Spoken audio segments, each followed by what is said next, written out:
प्रणाम सर।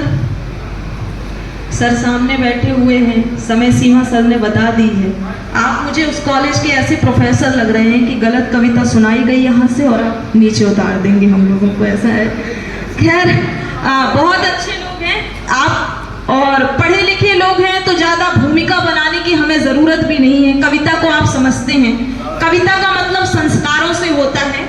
पढ़ लिख हम कितने भी जाएं, लेकिन अगर हम संस्कारों से नहीं जुड़े हैं तो चल नहीं सकते हैं इस संसार में।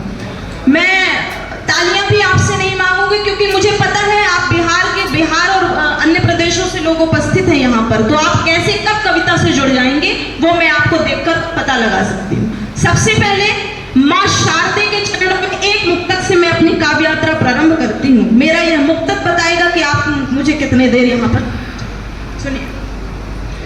भरा अज्ञान मुझ में माँ, मेरी आवाज बन जाओ, मेरा अंजाम अच्छा हो, अगर आगाज बन जाओ। पिरो दो राग की माला, मेरा तुम साज बन जाओ।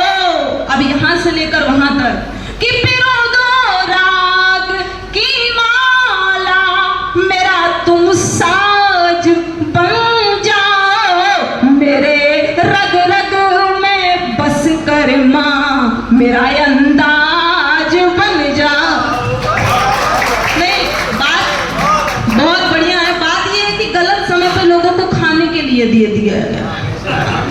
कोई बात नहीं, आपके बिहार के लोग हैं, बहुत सही चेहरे आपके बता रहे हैं, आप बहुत अच्छा सुन रहे हैं। दरअसल सर मैं प्रेम की कविताएं लिखती हूँ। अवंतिका यूनिवर्सिटी ने यहाँ पर पूरा प्रोग्राम ऑर्गेनाइज करवाया है और आप लोगों को तो अच्छे से पता है कि कविता सर पढ़ लिख कितना भी इंसान लिख जाए, लेकिन अगर डिप्रेशन में होगा तो काम नहीं चलेगा और कला हमें उस डिप्रेशन से निकालती है।